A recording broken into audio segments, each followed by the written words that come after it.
Hi, everybody. Thanks for joining us today. I'm Robin from Croatia, and I'm very excited to moderate this panel with two very accomplished profiles in our ecosystem. We have Jeffrey, co-founder and CEO of Petsnap, and Lian, Singapore head of operations at Gojek. I'm sure we are all familiar with these two companies already, but let me just quickly let both Jeffrey and Lian introduce themselves and their companies. Shall we start with Jeffrey? Hi, everyone. My name is Jeffrey. I'm the founder and CEO of Petsnap. We are a B2B SaaS software company specializing in innovation intelligence. We help companies to chart and to map out their R&D direction so that they can do R&D better. Thank you. Lian? I'm the GM of Gojek in Singapore, and Gojek is an on-demand company. We do ride-hailing, and in Indonesia and in Vietnam, we also do food payments as part of an overall super app. Recently, we merged with Tokopedia to form a large entity that has that will serve the very significant Indonesian population with an overall group GTV of over 22 billion in 2020. So that's the aspiration that we will really be the everyday super app for Indonesia and Southeast Asia. Thank you. So for today's panel, feel free to leave your questions in the chat box and we will answer them accordingly. And so today we want to reflect on both, Jeffrey and Lian's journey so far and tease out some nuggets of wisdom that we could all learn from. And using that as a basis, we want to explore what will it take for Southeast Asia to nurture more successful companies like yours. And I think it'll be interesting to compare both your experiences, right? Given that Jeffrey speaks from a founder's perspective and Lian from a new leadership and senior management perspective. So let me just kick off this panel with a question to Jeffrey. So, you started Petsnap with your co-founder Guan Dian since 2007. Can you share with us your role in making that happen and what were the different milestones that saw you to where you are today? Yes, yeah, we went through a lot and many different milestones and up and down. So I started Petsnap right after I graduated from NUS in 2007. And back then, the funding, the VC environment, the startup environment in Singapore wasn't as robust as today. So it was actually quite difficult. So we got our first 55,000 grant from NUS through the iGEM grant. And we used the incubator provided by NUS as well, and then started our operation. And in 2008, we set up our office in China as well. And end of 2008, 2009, I met my partner Guan Dian, and together we started operating in China and has since grown from there. Now we have about 1,000 people globally. Wow, that's interesting. And apart from Guan Dian, right, what was one key growth defining role that you made to your team? Like, what was one good hire? Oh, there are many key hires along the way. I think looking back at every juncture, at every point of my journey, I think I met the right mentor, right person, the right 贵人, helping us in all sorts of ways. Yeah, I can't pinpoint one particular, but really a lot of people either joining us or giving us advice or giving us funding. I think there are a lot of help along the way. Yeah, I think 贵人, I think in English just means, how would you say 贵人 in English? Like someone who helps you when you need it, right? Yeah, so you're right. I think mentors are while they are not part of the team on your payroll, but they also play a very important role in kind of guiding the founders in the direction, right? So so moving on to Lian, right? With a stellar professional background like yours, what attracted you to join Gojek? And if I may, how did they convince you to join Gojek? And then by extension, right? What does it take for startups to attract and retain experienced talents?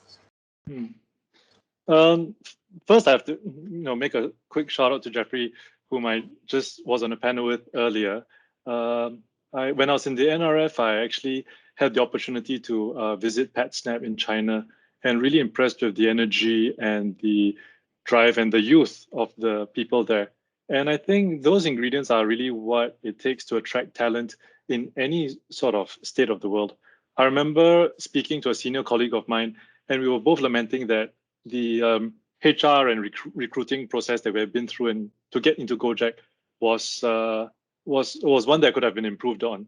But despite these frictional points at the first touch point, we actually all still decided to join because there is something around product talent fit, not just product market fit, but product talent fit. But you want to find people at the right stage of their careers that would want to take on this particular challenge. And in each of these startups, there'll be a lot of things that are messy. There'll be many processes that are not well ironed out.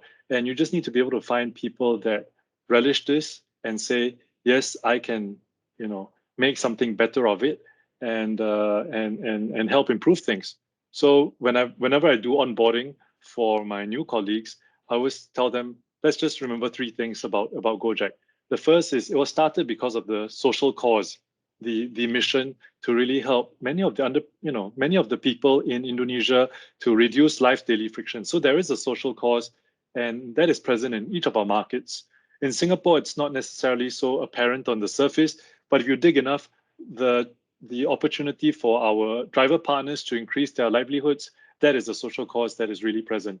Second, there is competition, whether competition in the business model, competition with other companies out there that are also doing good things.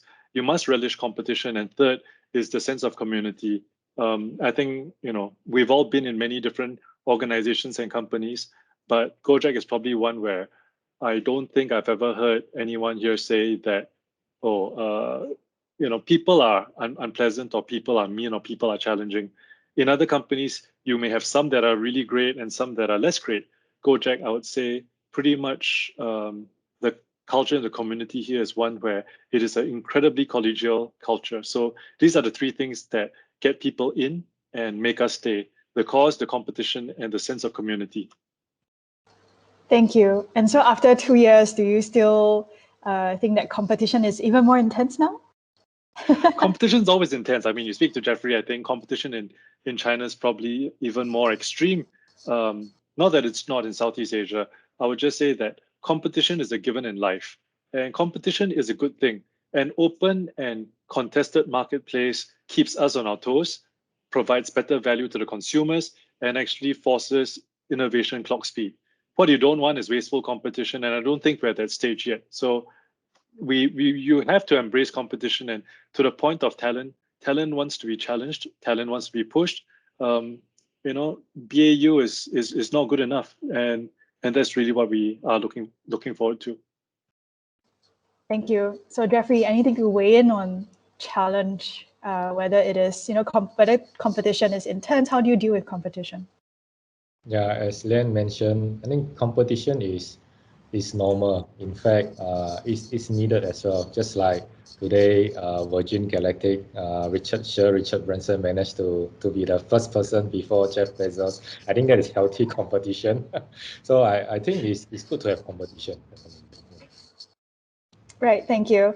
Back to Lian, right? So over the past 2-ish years that you have been with Gojek, there have been plenty of, major growth milestones, whether it's like fundraising rounds, and then most recently the recent the GoTo merger and the AirAsia acquisition. Congratulations.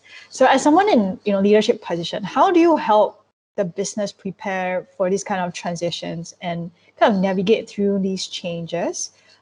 Did your previous corporate experience prepare you for any of these things? I'd say I had the fortune or benefit of being on doing some of this when I was a management consultant, but it's very different to prepare a script or prepare a speech as opposed to executing it. So I'll probably draw on two different pieces. The first is there needs to be very good clarity around why any of these transactions are being done. And when there's very good clarity, then the transaction sells itself. The colleagues can see it, the market can see it, observers can see it. Yes, this makes sense, this creates value. So let's be very clear about the strategy. And that's what I used to do as a consultant, a management consultant, where you make sure that the strategy and the comms is very clear. The second is that there's a big human element to it. And the human element to it is really about cascading the comms down to every last colleague. So when I was in the military, I mean, militaries are very large organizations, and you want to make sure that nobody feels like he or she is just a cog in a very large wheel or very large machine. So the cascading communications is critical. And what does that mean is you actually need to be very patient. So practicality here is to be very human in your communications, you will have to be patient. You will be asked the same question many times in different ways or even in the same way in the same session. And it is that patience and the humanity is not the right word. I mean, it is really the patience to know that colleagues will be very, there'll be a sense of uncertainty and you just need to communicate. People say over communicate. I'm just saying that what it means to over communicate is be very patient and be willing to repeat yourself in different ways and not get frustrated at it because everyone is going through the uncertainty. So probably two different things that help me, convey this and the importance and the purpose to my colleagues. I understand. And what about, working for or being part of a team with, let's say, bosses and leaders that are younger than you? Is this something that you had to kind of work through or cope with? Well, tell a story. When I was in the military, I spent many years there, and I left as quite a senior officer. And after that, I went to B school and joined consulting.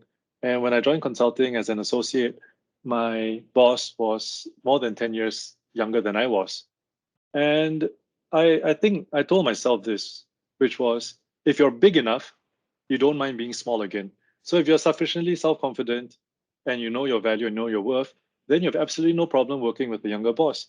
And my boss at that point in time, wanted to vet my internal emails to colleagues. And I said, my boss is doing her job and I'll do my job as well. So I said, no worries. But if she needs to vet it a second time, then either something's wrong with her or something's wrong with me.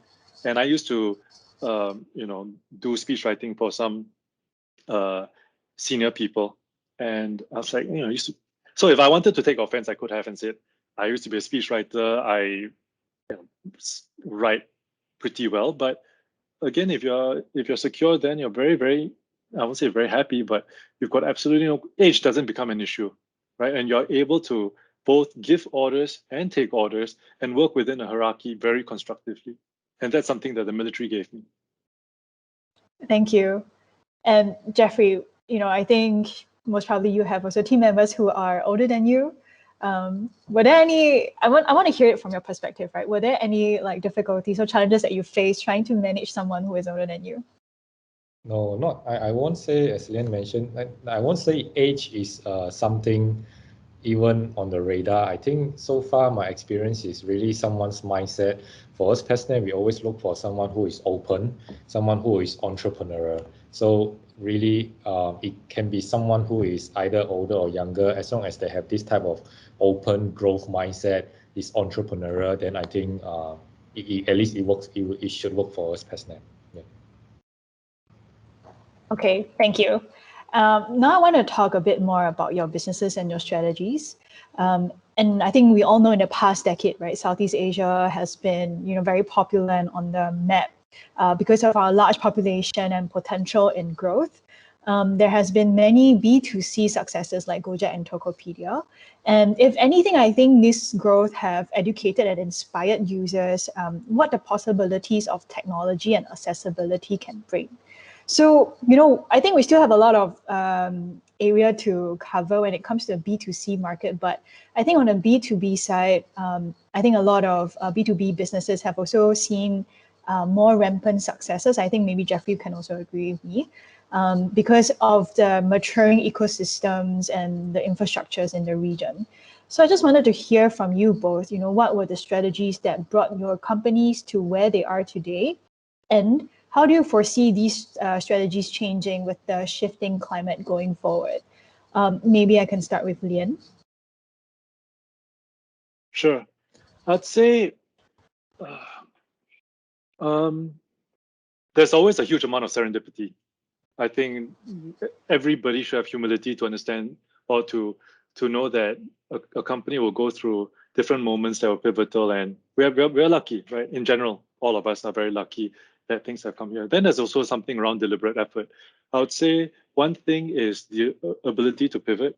When Gojek first started in Indonesia, before we launched GoFood, a lot of it was concierge services. And we found out that a lot of the requests for the concierge services were actually to buy food.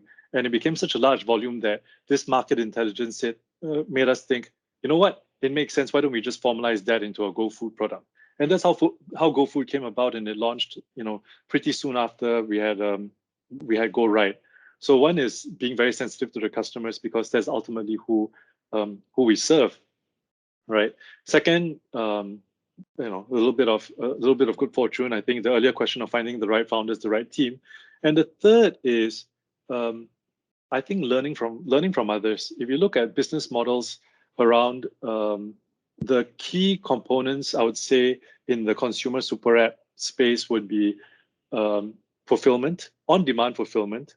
So that would be rides, food, logistics. It will be digital services, whether it's insurance, digital streaming, healthcare. That's digital services. Third will be payments, and the last is social. And now within of these four pillars, the combined GoTo entity really strongly fulfills 3 out of the 4. And I don't know whether the 4th will come along at some point in time. So it is having a patient view to implementing a long-term strategy. And I think that accretive execution and strength in execution is really what will ultimately see the company through to success. Thank you. Is there anything that you're bracing yourself for, that you foresee happening in Southeast Asia in the next maybe 3-5 years? I mean, other than COVID, the world is such a dynamic place. I would say one is being nimble is sort of is a trite thing to say, but being able to pivot flexibly. And what does that mean? It means that you actually need to hold some capacity in reserve.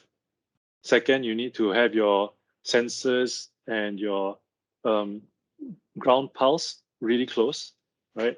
Third, is also for a company that operates in different jurisdictions, the ability, and this is a muscle, this is an institutional muscle that I feel that Gojek has really grown over the past few years, is what does institutional decision-making look like? And that means portfolio allocation. Where do we invest in? What do we say yes to? What do we say no to? And this is something that is a collective muscle that at all levels of the company, we've grown tremendously. And these are not things that the customer would see. These are not things that outsiders would see, but internally, you know that better decision making will lead to better outcomes. Thank you.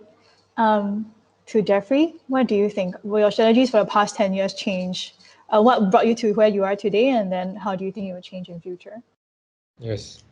I won't say there is a particular strategy, so-called, and I agree to Lian. I think nowadays the agility is the speed to adapt, to change, to learn is so key, because really the world is so dynamic, so unpredictable. I mean, what you plan today for 1 or 2 years later, of course, you still need to have an overall direction, kind of high level vision.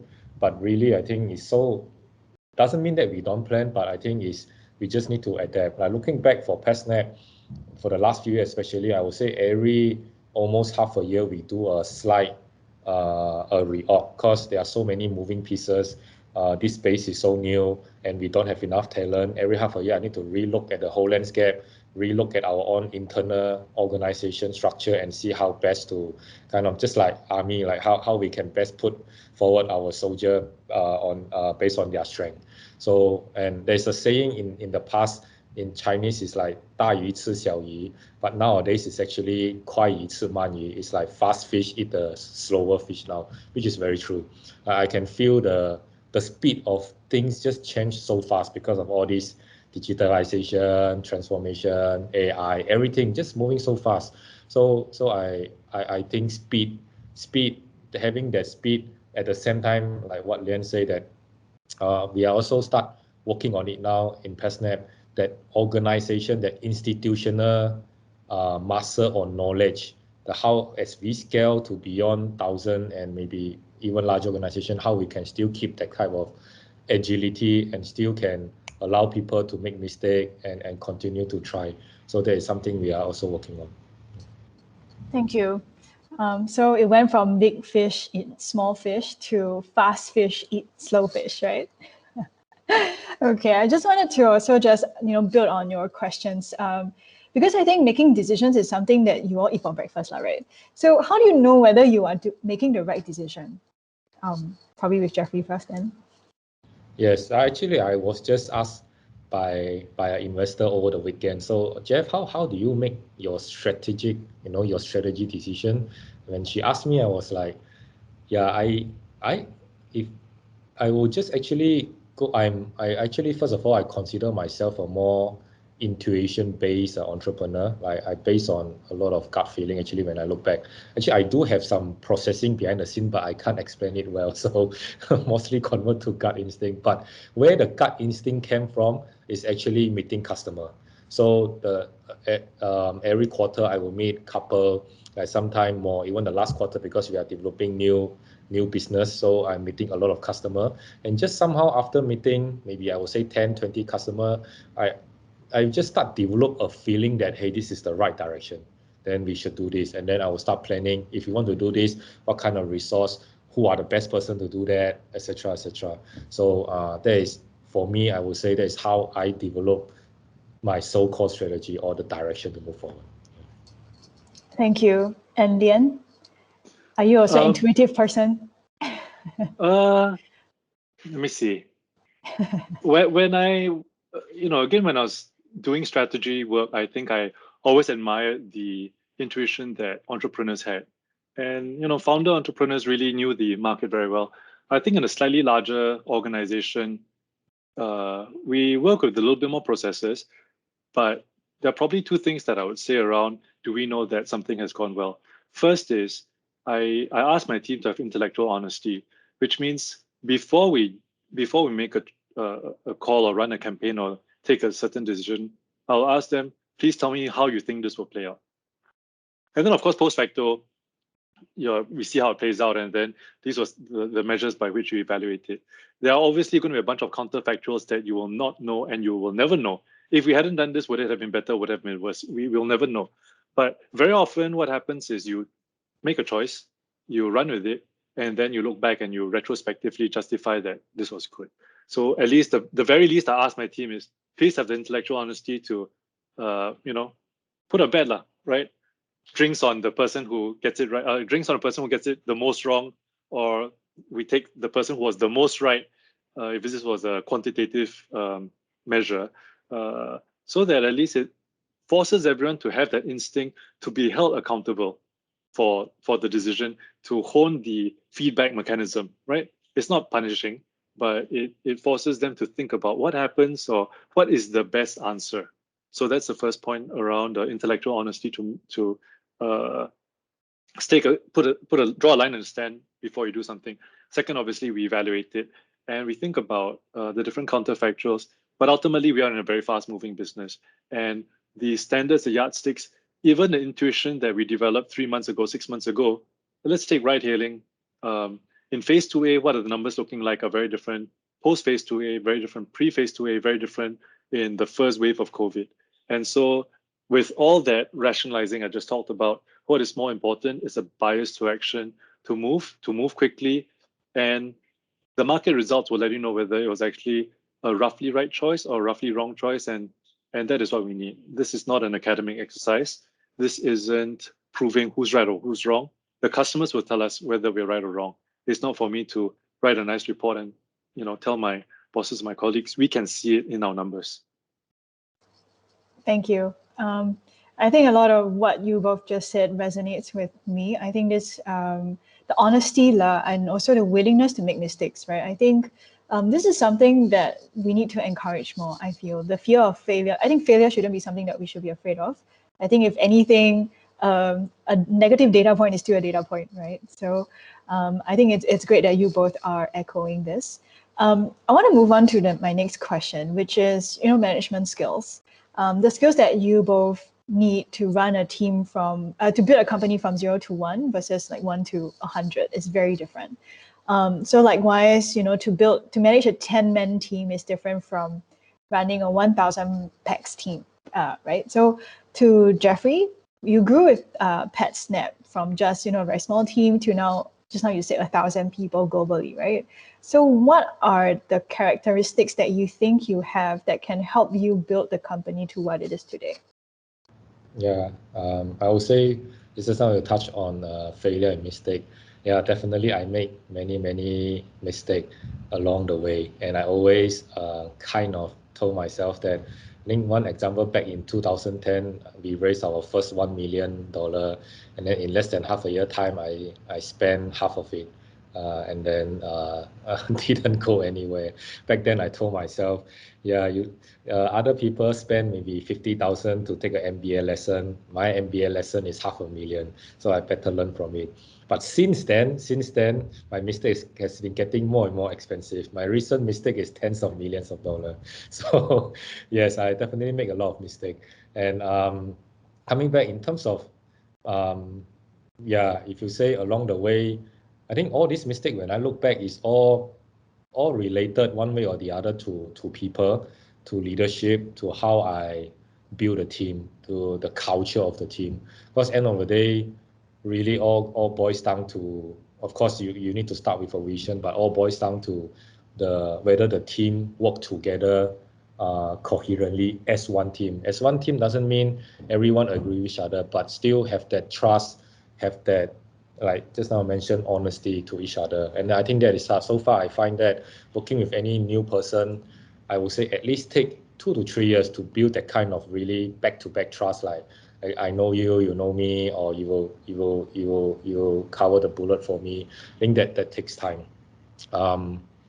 Yeah, I think it's all about the people. And you mentioned 0 to 1, 1 to 100. Yes, so I realized that I think at least in Petsnap now, I actually do kind of categorize to largely two group of people, those that is 0 to 1 and those that is 1 to beyond. Because I find that we need both type of people. So there's one mistake I made in 2016-17 after we raised our Series C. Because the few of us, the founding team and a lot of old employees, we are like first timer, first job, first company. We say, hey, we should hire the pro, the professional manager come and run the company. But it didn't work out. We actually, make a lot of mistake there, and then the whole culture broke down. Actually, when I look back, is we both actually the founding team or the 0 to 1 people, like our early employees, I would say from the first 100 employees. Actually, the last stat we checked in Petsnap, we have about 30 plus people who are with us more than 8 years, about 140 people who are with us more than 4 years. To me, these are really Petsnap treasure, because these are the people that went through with Petsnap. They have the organization memory, but they do have their skill set. They are very good at what I call 0 to 1 type. So they are good at navigating uncertainty, not much resources, not much structure, then they can build something out of nowhere. But when to a certain extent, then we need the 1 to 100 people. They help you to scale up, do the management. Like all my 0 to 1 team, they don't like 1 to 1. Like if ask them like every day do a 1 to 1 talk, they were like, nah, yeah. But my professional manager can do it very professionally. So we need both type of people to keep the organization growing and with that vibrancy in innovating. Because I think that is my kind of learning. Yeah. Understand. I have 2 upcoming difficult questions for you. The first one is, will it be difficult for you to let go of your 0 to 1 treasures? Difficult. Yeah, very, very difficult. That is internally we kind of debate or like under what circumstances should we let go or not. I think at least I'm not sure this is the right answer or not, but my philosophy, my principle up until today is as long as that person willing to learn and have the willingness still want to grow. I think as long as they have this, I will, from my perspective, we will find a seat for him on the bus. Yeah, it's just that different person have different growth trajectory, so just have to find one that fit him or her. Yeah. And then what about yourself? Do you think that there will be a day when you have to hire an external professional to take over the leadership of Petsnap, like Lian, to replace you? Very possible. Yeah, I would like to have someone like Lian to run the organization. Like now I'm too overstretched. I have more than 10 direct reports. So definitely I would like to look for someone like a CEO to run if possible, but it's really hard to find. There's one aspect. The other aspect, yeah, if really one day I feel that maybe there is someone better than me to do my job, yes, I definitely have to admit that and focus on my strength. Yeah. Do you see that as a bad thing, or like how do you feel towards that?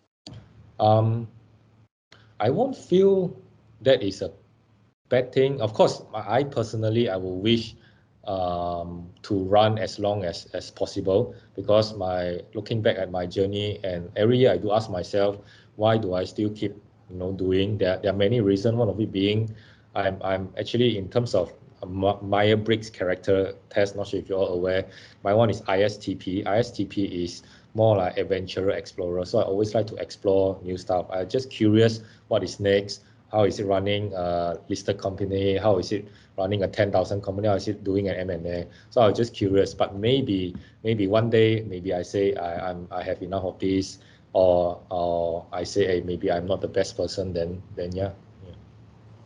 Okay, thank you for sharing that with me. Now moving on to Lian, right? Now that Jeffrey has put it out there that one day if you want to consider taking over him, you can go and look for him. So, like Gojek has grown so much, right? How has your management style changed since, 2 years ago? And then if there's anything to share about managing your new stakeholders under Goto now? First, to Jeffrey, your ISTP, I'm almost the opposite. I'm an ENTJ with a very strong NT spike. So that's interesting. Is an interesting pairing.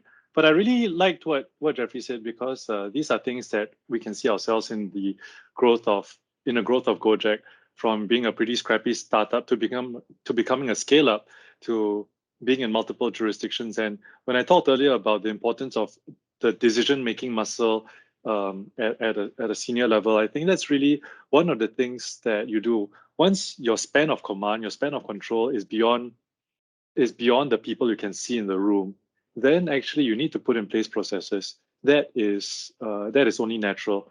And the act of putting in processes is the trade-off between speed versus a system, between a single decision maker who has good, very deep market intuition, speak to 30 customers, 50 customers and say, okay, I think this is the way, versus doing a market research survey and quantifying it, putting out some report.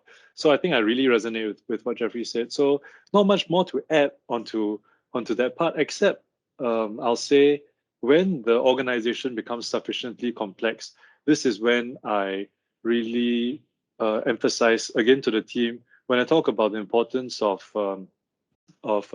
communication and communicating with compassion. In a complex place, it is the job of every person to be the outreach. Don't sit there and wait for someone to come and tell you this is happening or this is relevant to you. Everyone needs to over deliver and over communicate outwards, so that they know what's going on. And communication is a two-way process. So in addition to what Jeffrey said, I'll offer the Gojek value, which is collaborate with compassion, seek out information, seek to understand what else is going on, so that you can cut through the complexity, right? And that is the trade-off. If you're going to build a super app is complex. Do you want to prioritize food delivery or person delivery? I mean, these are things that there's no right answer there. So just be very compassionate in the way that we're doing it. And in terms of working with new stakeholders, I'd say, going back to the decision-making process, right? Being very disciplined about the decision-making process. A yes means yes, no means no. We will revisit in 6 months' time means we will revisit in 6 months' time. Much easier said than done. And I think in the business that we're in, there are many, many different metrics that we operate on. And this is always a source of contention around what are the key metrics that we're trying to drive. And I mean, that is part of the secret sauce that makes the company good. That you say, if I want to reduce this particular defect rate down to as low as possible, then that is something that all hands on board, we will improve this feature to make sure that, in this quarter or in this half, the whole company, all the engineers will do their best to make sure that this is something that we move noticeably for the customers. Right. So on the topic of having team members who are not immediately within reach, right, and are in different jurisdictions, are there any, tips or lessons that you can share with some of the leaders in our audience who are trying to build and manage a team regionally or globally? Maybe I'll have a crack at that. Sure. I'd say that we've all been working from home, by and large for pretty much a year and a half. Some have gone back into the office, but most of the interactions we have nowadays are online. And I think it's important to understand when a Zoom meeting or an online meeting helps and when you actually need to do it offline. And then the ones that you probably better done or best done offline, you then either try to arrange for that or you try to find ways to mitigate. So things that work well, big coordination meetings are actually quite good online. Everyone's looking at the same Asana board or looking at the same tracker, and it's really on point. It's quite structured. Things that are mass communication, one way, major town halls, announcements, these actually work very well online. Things that I think work less well online are those that require creativity. If I want a whiteboard, but here again, there are different ways. If you make it a small enough group, you can still do some kind of creativity, problem solving.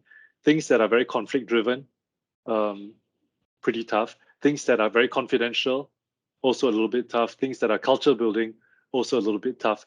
My simple answer to these creativity, conflict, culture, confy kind of conversations would be, if you still need to do it online, then make sure that you allocate enough time and do it in small enough groups that there isn't a fear, that you can still be, pretty open and honest with each other.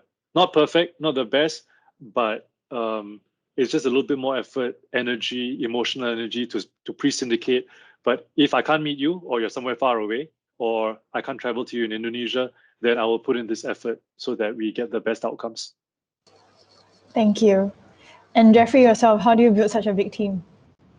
Yes, this is definitely not easy. It's tough. We are still trying to learn the ropes. I find that it's really hard. I mean, the physical face-to-face presence is still the best. Yeah, I mean, to build that bonding, and especially maybe in China, like how recently I learned one trick, not trick, but when I want to set the sales target for my team, bring them out, have some baijiu together and say, Xiongdi, this is your target this year, and like get it done. It's much easier than I set the target on in a proper meeting room.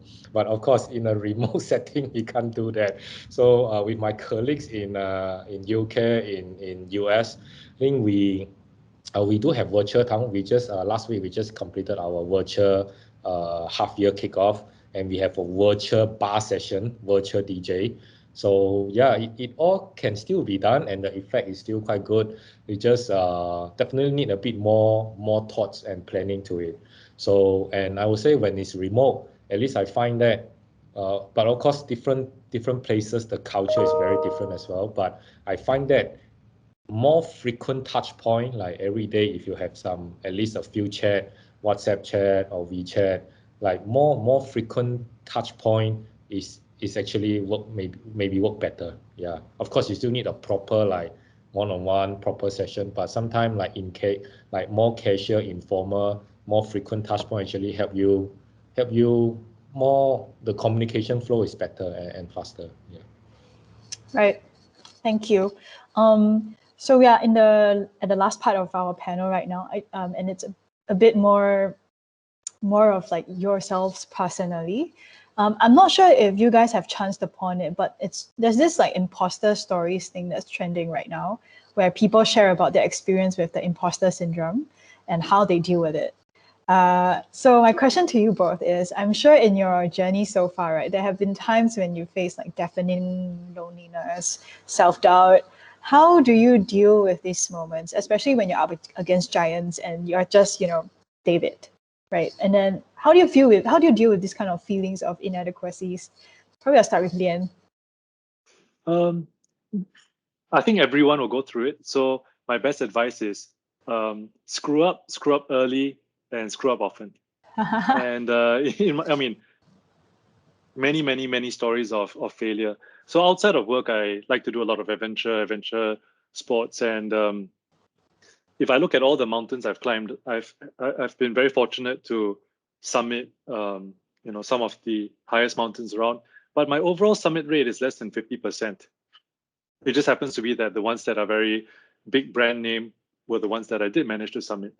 So when I was in the military starting out, I was very fortunate that you are given a lot of responsibility at a young age, and you are faced with team members who are much more experienced than you are, and you're supposed to give them direction. And giving direction and giving commands and orders is actually a skill. Being able to take it is also a skill. And I was very, very grateful then and now in retrospect that they were very patient and forbearing with this young officer who was, higher rank than them, potentially giving orders that completely didn't make sense. So you have a lot of these moments early on. And again, when I was a consultant and you are trying to advise companies or trying to advise clients who have 10, 20 years of experience in the industry, and you're trying to come in and say, you know what, you should actually do it very differently. And most of the time it worked out well. Occasionally, again, it didn't work out very well. I would say go in with a good dose of humility, get these learning lessons out of the way when you're younger, so that it builds that sort of emotional resilience. And just accept that you will continue to make mistakes, you will continue to have doubts.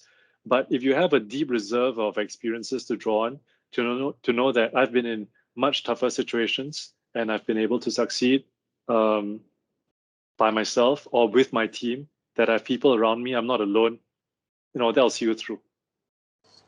Thank you. But I guess if you're Jeffrey, you cannot screw up too frequently. Multi-million errors, right, Jeffrey? No, I 100% totally concur what Lian mentioned, that all the learn early, humility, the resilience, the emotional resilience, everything. I 100% agree. I think looking back at myself, there are definitely many, I would say, low time where you don't know, or you seems to can't see the light at the end of the tunnel, and sometimes you just have to keep push through it.